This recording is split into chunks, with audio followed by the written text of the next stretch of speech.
നമസ്കാരം.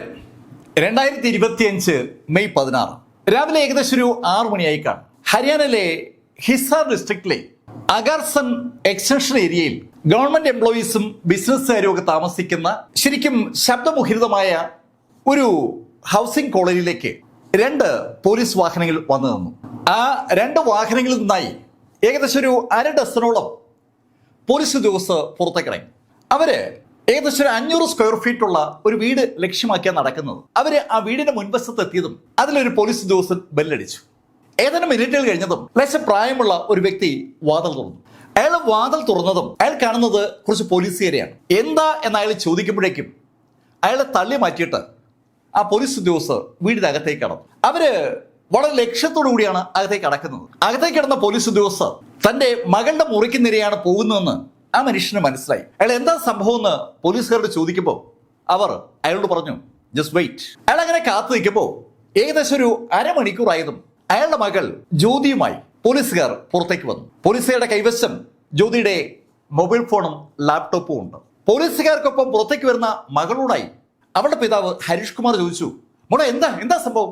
അച്ഛാ ഒന്നുമില്ല, ഞാനിപ്പോ വരാം. അങ്ങനെ പറഞ്ഞ മകൾ ജ്യോതി ആ പോലീസുകാർക്കൊപ്പം പുറത്തേക്ക് ഇറങ്ങി. അന്ന് വൈകുന്നേരം അവള് സ്റ്റേഷനിൽ നിന്ന് മടങ്ങിയെത്തുകയും ചെയ്തു. മടങ്ങിയെത്തുമ്പോൾ സമയം ഏകദേശം രാത്രി 8:30 ആയിട്ടുണ്ടോ. വന്നുടൻ മുഖം കഴുകി പല്ല് ബ്രഷ് ചെയ്തതിന് ശേഷം അവളുടെ ബെഡ്റൂമിലേക്ക് കയറി. രാവിലെ 6-നും ഈ രാത്രി 9-നും ഇടയിൽ പക്ഷേ ഹരീഷ് കുമാറിന്റെ ജീവിതത്തിൽ പലതും സംഭവിച്ചു കഴിഞ്ഞു. ഹരീഷ് കുമാറിന്റെ മകൾ ജ്യോതിയെ പോലീസ് രാവിലെ എത്തി കൂട്ടിക്കൊണ്ടുപോയതിനു ശേഷം അനവധി ആളുകളാണ് ഹരീഷ് കുമാറിനെ തേടിയെത്തിയത്. ഒരുപാട് ചാനലുകളെ പ്രതിനിധീകരിച്ചുകൊണ്ട് ആളുകൾ അയാളുടെ അടുത്തേക്ക് എത്തുകയായിരുന്നു. വന്ന ചാനലുകാരെല്ലാം ചോദിക്കുന്നത് മകളുടെ യൂട്യൂബ് ചാനലിനെ കുറിച്ചും മകളുടെ യാത്രകളെ കുറിച്ചുമാണ്. 58 വയസ്സ് പ്രായമുള്ള ഹരീഷ് കുമാർ ശരിക്കും ചാനലുകാരുടെ ചോദ്യങ്ങൾ കേട്ട് ഞെട്ടി നിൽക്കുകയാണ്. അയാൾക്ക് എന്ത് മറുപടി പറയണമെന്ന് അറിയില്ല. അയാളോട് ചാനലുകാർ ചോദിക്കുന്നത് അയാളുടെ മകൾ പാകിസ്ഥാനിൽ എപ്പോഴാണ് പോയത്, ഒരു വർഷം എത്ര തവണ പോകും, അവൾ എന്തൊക്കെ ചാരപ്രവർത്തനങ്ങൾ നടത്തിയത്, എന്തൊക്കെ ഇന്ത്യൻ രഹസ്യങ്ങളാണ് അവള് പാകിസ്ഥാന് കൊടുത്തത്.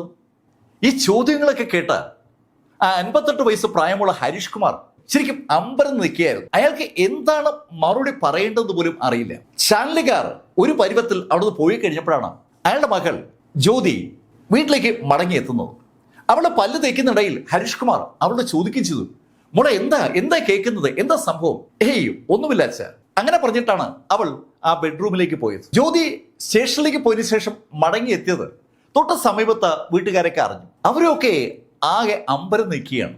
മെയ് 16 രാവിലെ മുതൽ അവർ കാണുകയും കേൾക്കുകയും ചെയ്യുന്ന കാര്യങ്ങളുടെ നിജസ്ഥിതി എന്താണെന്ന് അവർക്കറിയത്തില്ല. സമീപത്തുള്ള വീടുകളിലേക്ക് അവരുടെ ബന്ധുക്കൾ അങ്ങ് ദൂരെയാണെങ്കിൽ പോലും ഇപ്പൊ ഫോൺ വിളിച്ച് ചോദിക്കുകയാണ്, നിങ്ങളുടെ അയൽക്കാരി ആ ജ്യോതി ശരിക്കും ഒരു പാകിസ്ഥാൻ ചാരയാണോ? അവര് എന്തൊക്കെ വിവരങ്ങളാണ് ഇന്ത്യക്ക് എതിരായി പാകിസ്ഥാന് കൊടുത്തത്? ചോദ്യങ്ങളുടെ ശരവർഷം തന്നെ ഓരോ വീടുകളിലേക്കും വരുമ്പോൾ ആ വീട്ടുകാർ ഹരീഷ് കുമാറിന്റെ അതേ അവസ്ഥയിലാണ്. കാരണം അവരാരും ഈ ജ്യോതിയെ അങ്ങനെ കണ്ടിട്ടുള്ളവരല്ല.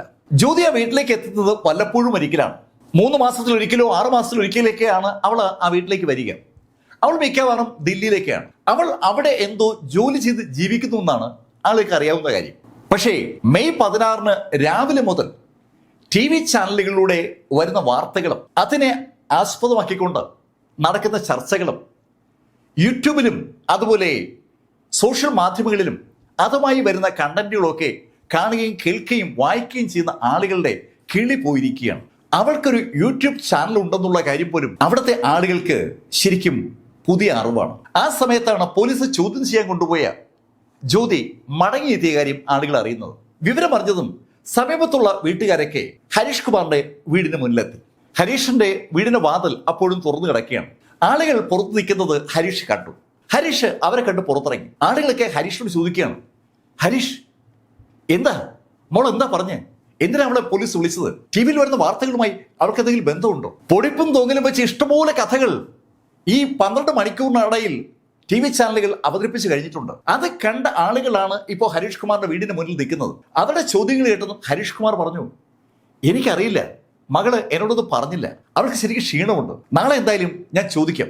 അങ്ങനെ ഹരീഷ് കുമാർ പറഞ്ഞതും ആ അയൽ വീട്ടുകാരൊക്കെ അവരവരുടെ വീടുകളിലേക്ക് മടങ്ങി. പിറ്റേന്ന് നേരം പുലർന്ന് അധികം സമയം കഴിയുമ്പോൾ തന്നെ ജ്യോതി റെഡിയായി അവളുടെ സ്കൂട്ടറുമായി പുറത്തേക്ക് പോകാൻ പോയതും ഹരീഷ് കുമാർ അവളോട് ചോദിച്ചു, മോളെ നീ എങ്ങോട്ടാ പോകുന്നത്? അച്ഛാ, ഞാൻ പോലീസ് സ്റ്റേഷൻ വരെ പോവുകയാണ്, വൈകിട്ട് മടങ്ങി വരാം.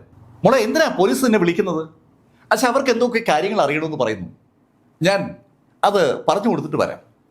അങ്ങനെ പറഞ്ഞുകൊണ്ട് ജ്യോതി അവളുടെ സ്കൂട്ടറിൽ തന്നെ പോലീസ് സ്റ്റേഷനിലേക്ക് തിരിച്ചു. അന്ന് പക്ഷേ ഏതാനും മണിക്കൂറുകൾ കഴിഞ്ഞപ്പോൾ പോലീസ് സ്റ്റേഷനിൽ നിന്ന് ചില ആളുകൾ എത്തുകയും അവളുടെ പാസ്പോർട്ട് കൂടി അവളുടെ വീട്ടിൽ നിന്ന് എടുത്തുകൊണ്ട് പോവുകയും ചെയ്തു. ഹരീഷ് കുമാർ ഇപ്പൊ ശരിക്കും അമ്പരം നിൽക്കുകയാണ്. മകള് പറഞ്ഞത് അവൾ സ്റ്റേഷനിൽ നിന്ന് മടങ്ങി വരുമെന്നാണ്.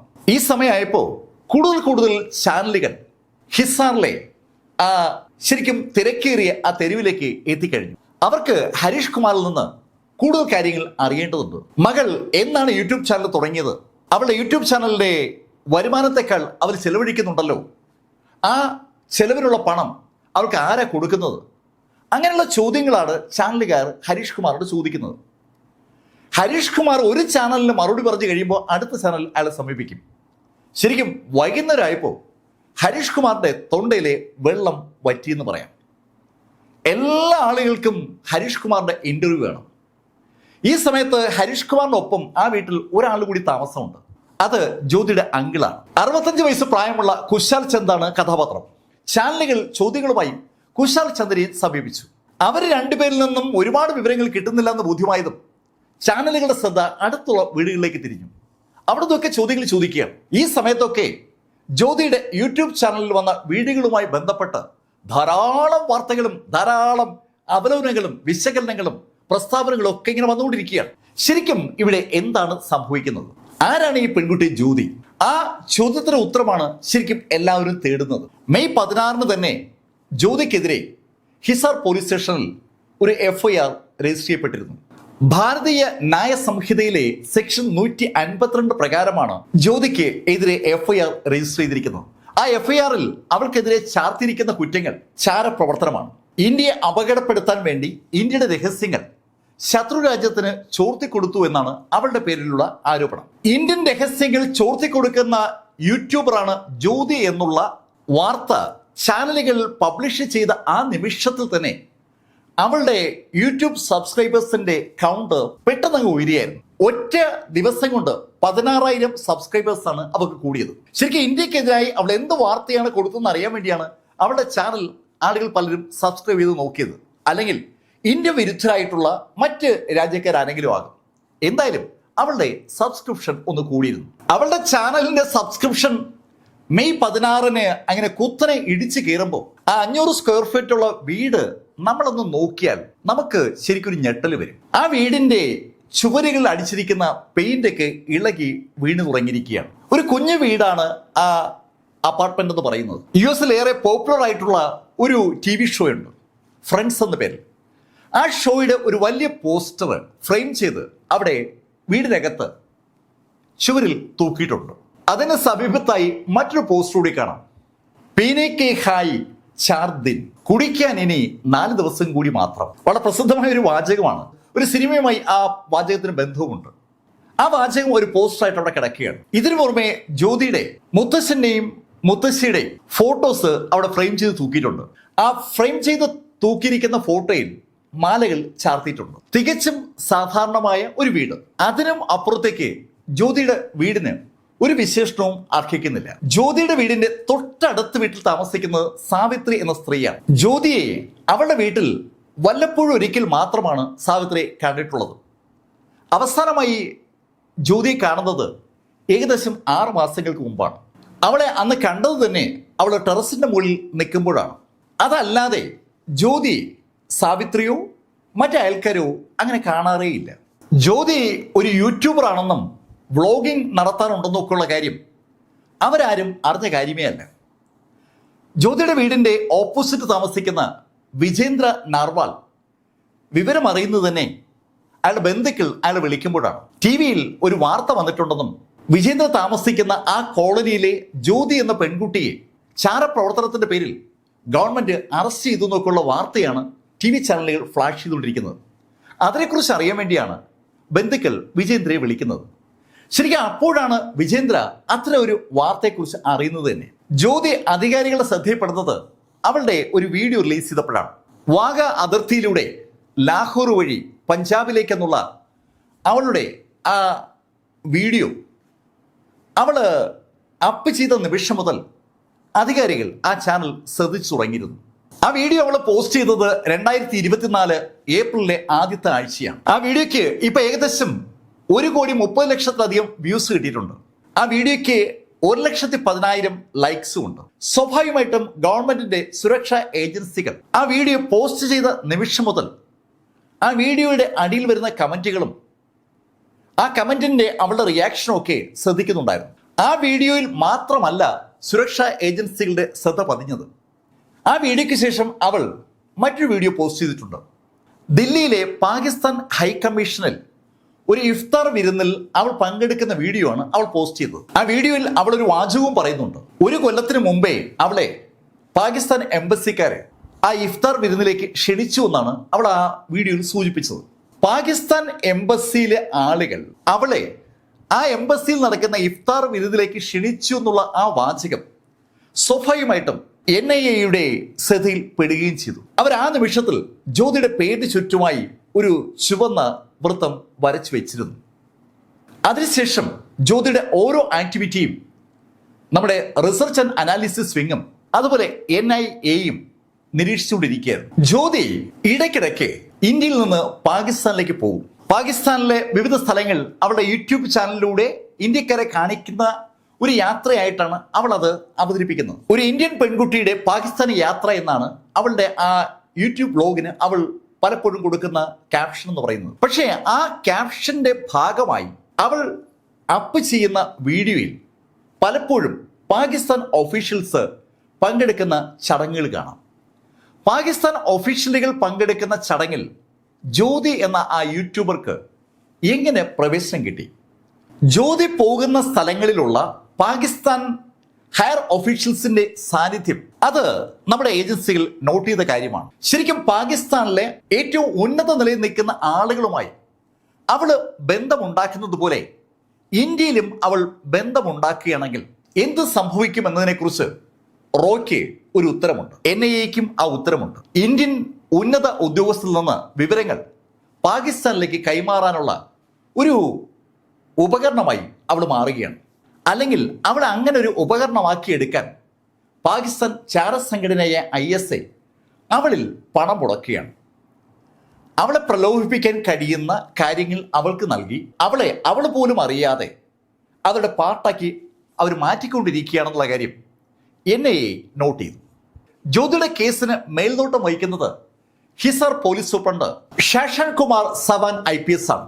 അദ്ദേഹം കഴിഞ്ഞ 1 വർഷമായി നമ്മുടെ നാഷണൽ ഇൻവെസ്റ്റിഗേറ്റിംഗ് ഏജൻസി NIA-യും റോയും ജ്യോതിയെ നിരീക്ഷിക്കുന്ന കാര്യം പത്രലേഖയുടെ ചോദ്യങ്ങൾക്ക് ഉത്തരമായി മെയ് 17 പറയുന്നത്. ശരിക്കും 2024 ഏപ്രിൽ മുതൽ ജ്യോതിയെ നമ്മുടെ രഹസ്യാന്വേഷണ വിഭാഗം നിരീക്ഷിച്ചുകൊണ്ടേയിരിക്കുകയായിരുന്നു. അവള് പാകിസ്ഥാനിൽ ചെന്ന് വീഡിയോ ചെയ്യുമ്പോഴും അവിടെയുള്ള പാർട്ടികൾ പങ്കെടുക്കുമ്പോഴും ആ പാർട്ടികൾ പങ്കെടുക്കുന്ന ആളുകളെ കുറിച്ചുള്ള വിവരങ്ങൾ നമ്മുടെ റോ കളക്ട് ചെയ്യുന്നുണ്ടായിരുന്നു. ജ്യോതി പങ്കെടുക്കുന്ന പാർട്ടികളിൽ പലപ്പോഴും പാകിസ്ഥാന്റെ ഹയർ ഒഫീഷ്യൽസ് സ്ഥിരമായി പങ്കെടുക്കുന്ന കാര്യം റോയുടെ ശ്രദ്ധയിൽപ്പെട്ടിട്ടുണ്ട്. ജ്യോതിയും ആ ഹയർ ഒഫീഷ്യൽസും തമ്മിൽ ആ പാർട്ടിക്കുള്ളിൽ വെച്ച് എന്തെങ്കിലും കൊടുക്കൽ വാങ്ങൽ പ്രക്രിയകൾ നടക്കുന്നുണ്ടോ? അതാണ് നമ്മുടെ റോയ്ക്ക് അറിയേണ്ട കാര്യം. ജ്യോതി ഒരു ഫ്രീലാൻസ് വർക്കറാണ്. സ്വന്തം യൂട്യൂബ് ചാനലിലൂടെ വീഡിയോ അപ്ലോഡ് ചെയ്യുന്ന ആളാണ്. ഗവൺമെന്റിന് അതുമായി പ്രത്യേകിച്ച് കണക്ഷനൊന്നുമില്ല. ഒരു ഇൻഡിപെൻഡന്റ് വ്ളോഗർ നിലയിൽ അവൾ പോലും അറിയാതെ പ്രൊമോട്ട് ചെയ്ത് അവൾ വഴി മറ്റ് ഇൻഫ്ലുവൻസേഴ്സിലേക്ക് എത്താനുള്ള ISIയുടെ ഒരു കെണിയിൽ അവൾ പെട്ടതാണോ? അങ്ങനൊരു സംശയം ഇടയ്ക്ക് NIA-ക്കുണ്ടായി. സ്വാഭാവികമായിട്ടും അവരും ജ്യോതിയെ കൃത്യമായി നിരീക്ഷിച്ചുകൊണ്ടേയിരിക്കുകയാണ്. ഈ സമയത്തൊക്കെ ജ്യോതി അവൾ നിരീക്ഷിക്കപ്പെടുന്ന കാര്യം അറിയാതെ പാകിസ്ഥാനിലേക്ക് നിരന്തരം യാത്ര ചെയ്തുകൊണ്ടിരിക്കുകയാണ്. ഈ കഴിഞ്ഞ ഏപ്രിൽ മാസത്തിൽ ജ്യോതി പാകിസ്ഥാനിൽ പോയിരുന്നു. പാകിസ്ഥാനിൽ പോയി വന്നതിന് ശേഷം അവൾ നേരെ പോയത് കാശ്മീരിലെ ആ പഹൽഗാമിലേക്കും ബൈസ്രൻ വാലിയിലേക്കുമാണ്. അവൾ അവിടെ പോയി വന്ന് ഏതാനും ദിവസങ്ങൾ കഴിഞ്ഞപ്പോഴാണ് പഹൽഗാമിൽ ആ കൂട്ടക്കൊല നടക്കുന്നത്. ജ്യോതിയുടെ പാകിസ്ഥാൻ സന്ദർശനവും പഹൽഗാമിലെ ആ സന്ദർശനവും ആ പഹൽഗാം കൂട്ടക്കൊലയുമായി കണക്റ്റഡ് ആണോ എന്നൊരു ചോദ്യം സ്വാഭാവികമായിട്ടും NIA-ക്ക് ഉണ്ടായി.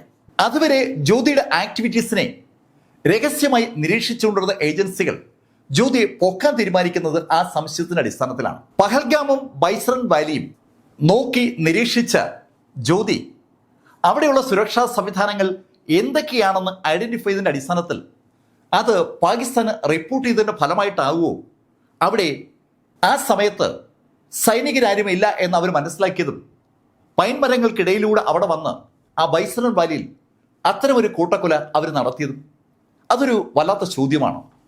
ആ ചോദ്യത്തിന് ഉത്തരം കിട്ടണമെങ്കിൽ സ്വാഭാവികമായും ജ്യോതിയെ ചോദ്യം ചെയ്തേ പറ്റൂ. അതിനുവേണ്ടിയാണ് ഹിസാർ SP-യുടെ നേതൃത്വത്തിലുള്ള ഒരു ടീം ജ്യോതിയെ പൊക്കി ചോദ്യം ചെയ്തു തുടങ്ങിയത്. ജ്യോതിയുടെ പഹൽഗാമിലേക്കും ബൈസൺ വാലിയിലേക്കുള്ള ആ സന്ദർശനവും അതിനു മുമ്പുള്ള അവരുടെ പാകിസ്ഥാൻ സന്ദർശനവും പഹൽഗാം അറ്റാക്കും തമ്മിൽ ഡയറക്റ്റായി ബന്ധമുണ്ടോ എന്നുള്ള കാര്യം ഇതുവരെയും NIA-ക്കും റോയ്ക്കും അറിവുള്ള കാര്യമല്ല. അന്വേഷണത്തിന് നേതൃത്വം കൊടുക്കുന്ന ഹിസാർ പോലീസ് സൂപ്രണ്ടിനും ആ കാര്യത്തെക്കുറിച്ച് അറിവില്ല. പക്ഷെ ഒരു കാര്യം അവർക്കറിയാം, ജ്യോതിക്ക് ഡയറക്റ്റായിട്ട് അവയുമായി ബന്ധമില്ലെങ്കിലും ഇൻഡയറക്റ്റായിട്ട് ഇവയുമായിട്ടൊക്കെ ബന്ധമുണ്ട്. അവൾ പോലും അറിയാതെ അവൾ ചില ഇൻഫർമേഷൻ പാകിസ്ഥാനിലേക്ക് കൊടുത്തിട്ടുണ്ടാവും. അതിന്റെ ക്ലാരിറ്റി ഇനിയാണ് വരേണ്ടത്. അവളുടെ ലാപ്ടോപ്പും മൊബൈൽ ഫോണും കസ്റ്റഡിയിലെടുത്ത പോലീസ് അതിന്റെ ഒരു ഫോറൻസിക് പരിശോധന നടത്തിക്കൊണ്ടിരിക്കുകയാണ്. അതിനകത്തുനിന്ന് അവൾ മായ്ച്ചു കളഞ്ഞിട്ടുണ്ടെങ്കിൽ പോലും തെളിവുകൾ കണ്ടുപിടിക്കാൻ പറ്റും. അവള് ശരിക്കും ഇന്ത്യ കരുതുന്നത് പോലെ ഇന്ത്യയുടെ രഹസ്യങ്ങൾ പാകിസ്ഥാന് ചോർത്തിക്കൊടുത്തോ ഇല്ലേ എന്നുള്ളതിന്റെ ഒരു ഏകദേശ വിവരണം അത് മുഴുവൻ പരിശോധന നടത്തിയാലേ കിട്ടത്തുള്ളൂ. ഇതുവരെ അവളെ ചോദ്യം ചെയ്തതിന്റെ അടിസ്ഥാനത്തിൽ അവൾ നിന്ന് ശേഖരിച്ച തെളിവുകളുടെ അടിസ്ഥാനത്തിൽ അത്തരം ഒരു ഉത്തരത്തിലേക്ക് പോലീസിന് ഇതുവരെ എത്താൻ പറ്റിയിട്ടില്ല. അതുപോലെ തന്നെ ഒരു ഭീകര സംഘടനയുമായിട്ടും ജ്യോതി കോണ്ടാക്ട് ചെയ്തതിന്റെ ഒരു തെളിവും NIA-ക്കോ റോയ്ക്കോ കിട്ടിയിട്ടില്ല. ജ്യോതി അത്തരത്തിലുള്ള ഒരു സംഘടനകളുമായും കോണ്ടാക്ട് ചെയ്തിട്ടില്ല എന്നുള്ള കാര്യം അവർക്ക് ഉറപ്പാണ്.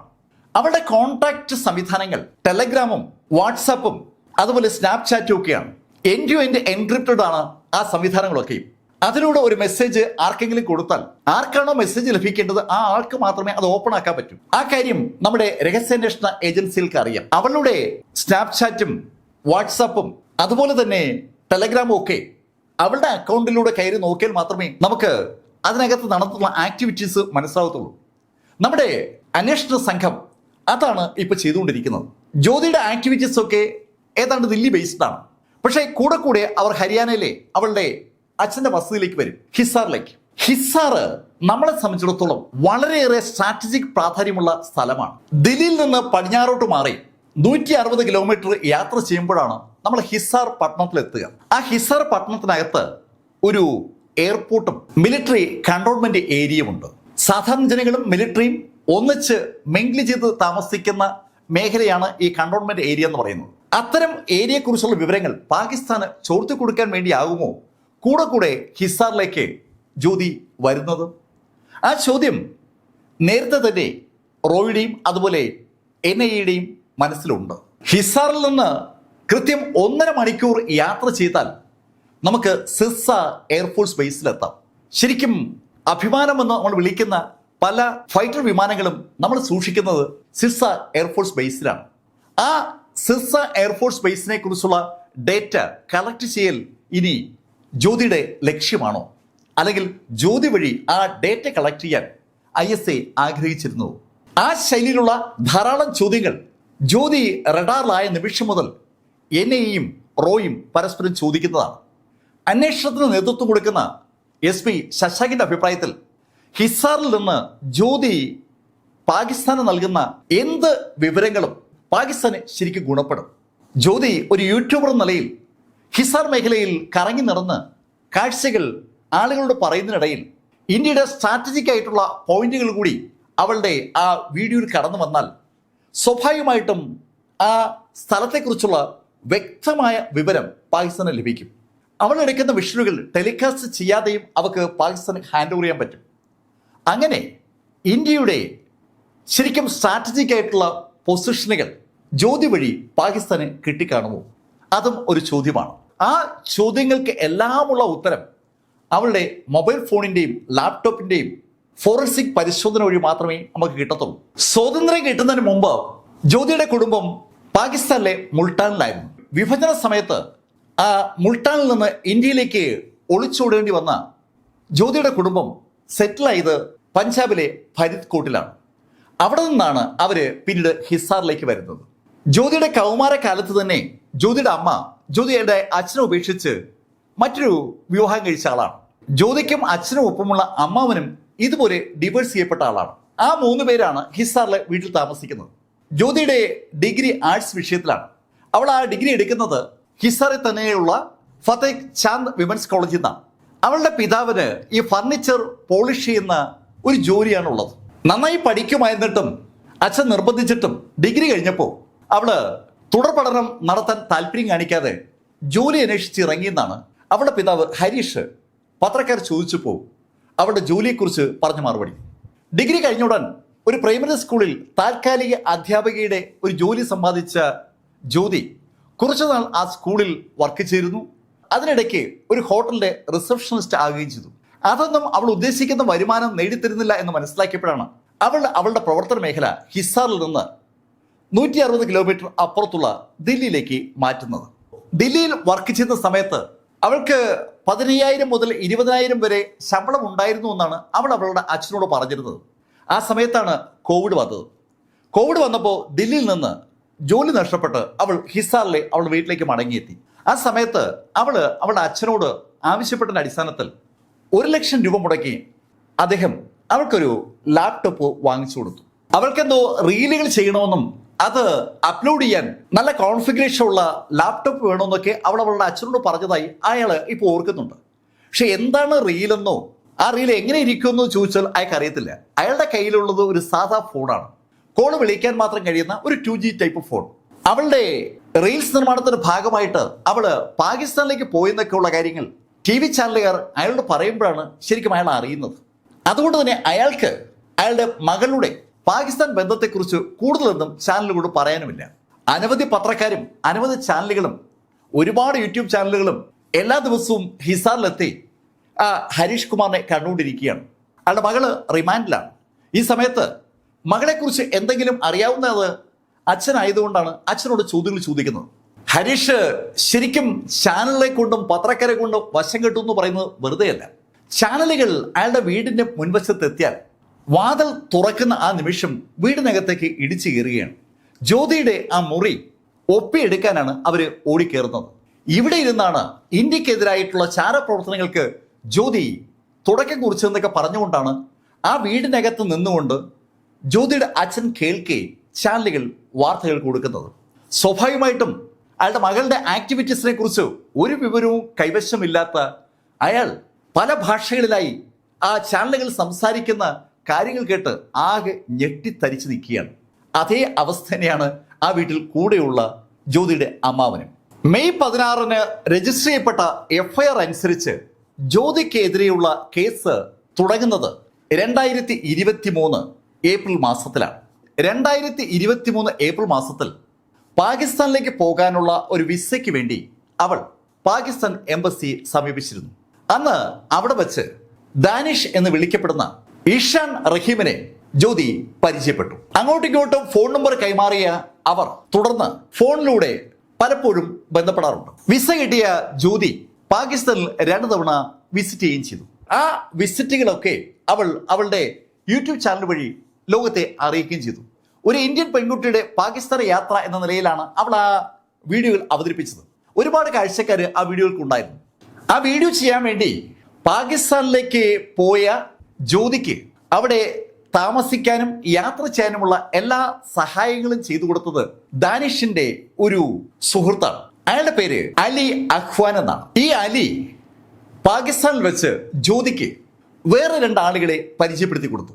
ഒരു ഷക്കീറിനെയും പിന്നെ ഒരു റാണ ഷബാസിനെയും.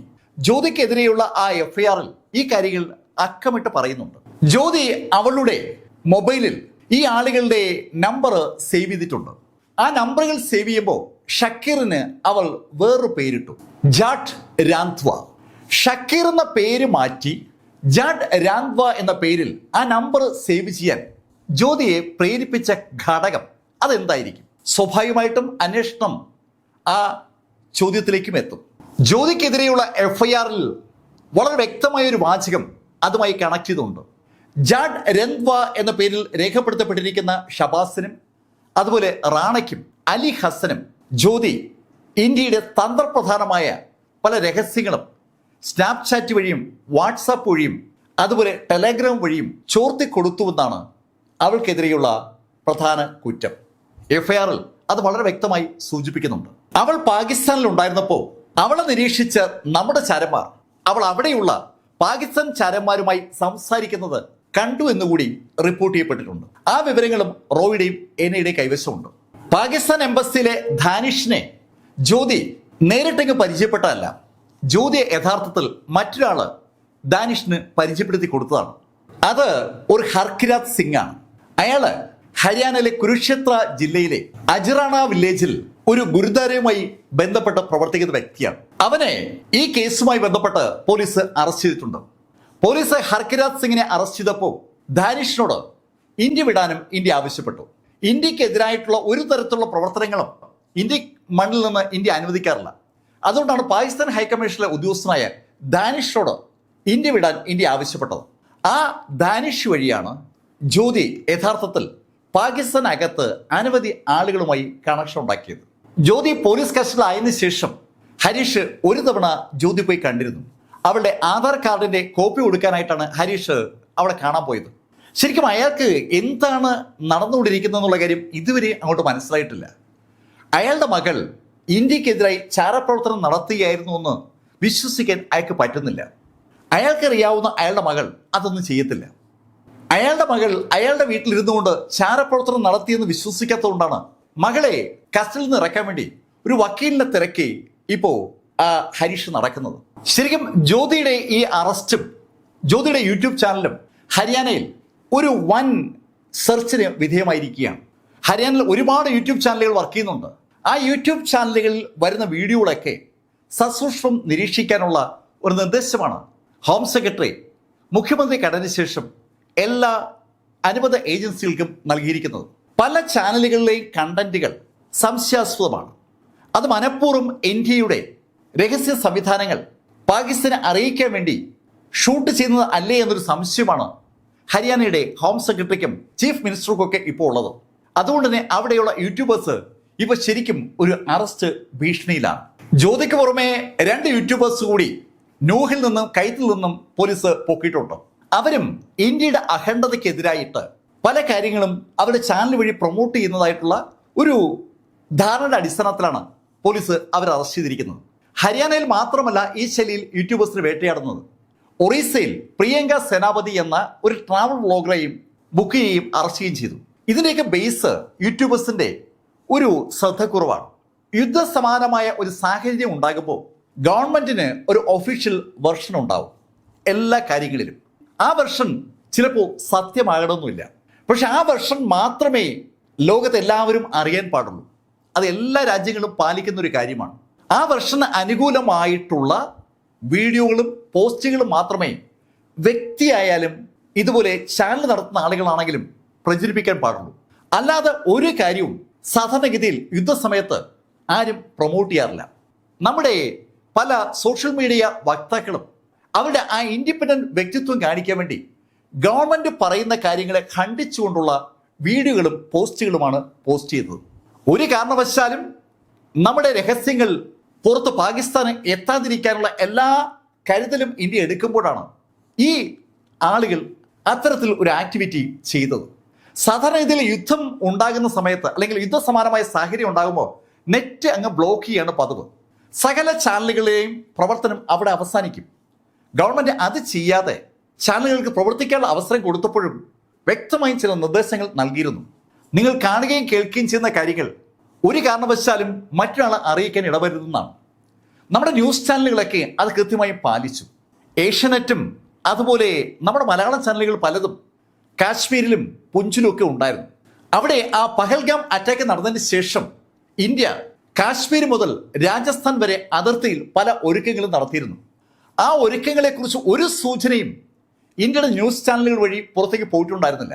ന്യൂസ് ചാനലുകളുടെ കൺമുന്നിലൂടെയാണ് പല സംവിധാനങ്ങളും അവിടെ മൂവ് ചെയ്തത്. അത് അവർ പറയാതിരുന്നപ്പോൾ ചില വേന്ദ്രന്മാർ ഇതിനെ ഞങ്ങളിതാ ഒരു പുതിയ കാര്യം കണ്ടു എന്ന ശൈലിയിൽ അവതരിപ്പിച്ചു. ആ ആളുകളൊക്കെയാണ് ഇപ്പോൾ പോലീസ് കസ്റ്റഡിയിൽ എത്തപ്പെട്ടിരിക്കുന്നത്. ചെയ്യാൻ പാടില്ല എന്ന് സർക്കാർ പറയുന്ന കാര്യം ചെയ്തുകൊണ്ട് ഒരു ഇൻഡിപെൻഡന്റ് വ്യക്താവാകാനുള്ള ഒരു ശ്രമമാണ് അവർ നടത്തിയത്. ശരിക്കും അവര് ഇന്ത്യയെ ഒറ്റുകൊടുക്കുന്ന ആക്ടിവിറ്റിയാണ് ചെയ്തതെന്ന് വ്യക്തമാണ്. ആ കാര്യം നമുക്ക് കുറച്ചുകൂടി വ്യക്തമാകണമെങ്കിൽ 80,000 വ്യൂസ് കിട്ടിയ ജ്യോതിയുടെ പഹൽഗാം അറ്റാക്കിനെ കുറിച്ചുള്ള ഒരു ലൈവ് സ്ട്രീം ശ്രദ്ധിച്ചാൽ മതി.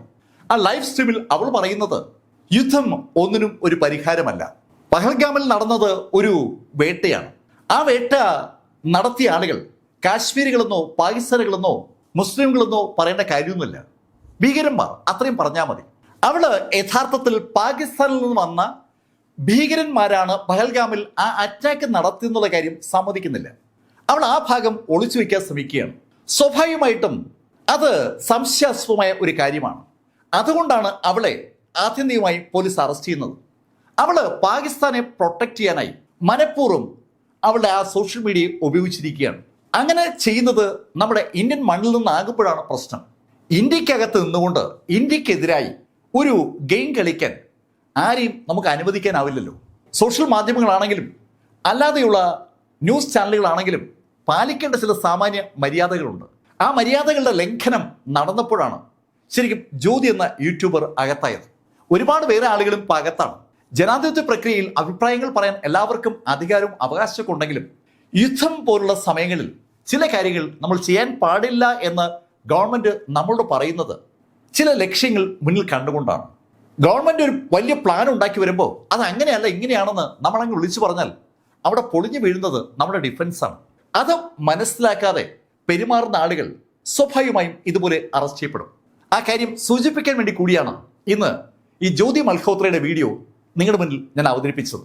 ജ്യോതിക്ക് യാത്ര ചെയ്യാൻ ധാരാളം പണം കിട്ടി. അത്രയും പണമൊന്നും അവൾക്ക് ആ യൂട്യൂബ് ചാനലിൽ നിന്ന് കിട്ടാനുള്ള ഒരു സാധ്യതയുമില്ല എന്ന കാര്യം ഒറ്റനോട്ടത്തിൽ നമുക്ക് എല്ലാവർക്കും അറിയാവുന്നതാണ്. ജ്യോതിയേക്കാൾ ഒരുപാട് സബ്സ്ക്രൈബേഴ്സ് ഉള്ള ധാരാളം ചാനലുകൾ ഇന്ത്യയിൽ എമ്പാടുമുണ്ട്. നമുക്കറിയാം ഈ പണത്തിന്റെ ഒരു വരവ് എങ്ങനെയാണെന്നും വ്യൂസുമായി അതെങ്ങനെ കണക്ട് ചെയ്തിരിക്കുന്നു എന്നൊക്കെ. ജ്യോതി സ്ഥിരമായി ബിസിനസ് ക്ലാസ്സിലാണ് വിമാനത്തിൽ യാത്ര ചെയ്യുന്നത്. അവൾ ഈ പാകിസ്ഥാനിലേക്ക് മാത്രമല്ല യാത്ര ചെയ്തിട്ടുള്ളത്, സമീപത്തുള്ള ഒത്തിരിയേറെ രാജ്യങ്ങൾ അവൾ യാത്ര ചെയ്യുകയും അവിടെയുള്ള വിഷ്വലുകൾ വീഡിയോ രൂപത്തിൽ അവളുടെ യൂട്യൂബ് വഴി അവതരിപ്പിക്കുകയും ചെയ്തിട്ടുണ്ട്. അതിനേക്കുള്ള പണം അവളുടെ ആ യൂട്യൂബിൽ നിന്ന് അവൾക്ക് ലഭിക്കുന്നുണ്ടോ എന്നുള്ള ചോദ്യം സ്വാഭാവികമായും രഹസ്യ അന്വേഷണ ഏജൻസികളുടെ മനസ്സിലുണ്ടായിരുന്ന ചോദ്യമാണ്. അവളുടെ വരുമാനവും അവളുടെ ചെലവും തമ്മിൽ പൊരുത്തപ്പെടാതെ വന്നതോടുകൂടിയാണ് അവള് യഥാർത്ഥത്തിൽ റഡാറിൽ പെട്ടു തുടങ്ങുന്നത്. അവിടെ നിന്ന് കഥ അതിവേഗം ഓടിപ്പോയപ്പോഴാണ് ഇപ്പോൾ ജ്യോതി അകത്തായിരിക്കുന്നത്. ചാരപ്രവർത്തനം നടത്തുക എന്നുള്ളത് ഇന്നോ ഇന്നലെയോ തുടങ്ങിയ കാര്യമല്ല. ചാരപ്രവർത്തനം നടത്തുന്ന ആളുകളെ ചിലപ്പോൾ എതിരാളികൾ പോക്കാറുണ്ട്. അങ്ങനെ അറസ്റ്റ് ചെയ്യപ്പെട്ട ഒരു ചാരൻ ലോകത്തിന് കണ്ണുനീരായി മാറിയ ഒരു കഥ കൂടിയുണ്ട്. മൊസാദിന്റെ ആ പ്രസിദ്ധനായ ചാരന്റെ കഥ ഞാനൊരു വീഡിയോ രൂപത്തിൽ നേരത്തെ അവതരിപ്പിച്ചതാണ്.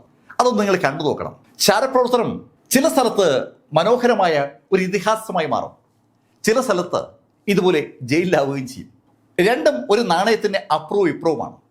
ഏത് ഭാഗത്താണോ നമ്മളുള്ളത് ആ ഭാഗമാണ് നമുക്ക് ശരി. ഈ കാര്യങ്ങൾ നിങ്ങളോട് പറഞ്ഞത് എം ലൈഫിൽ നിന്ന് BS ചന്ദ്രമോഹൻ. കമന്റിൽ ചെയ്യുക. Thank you.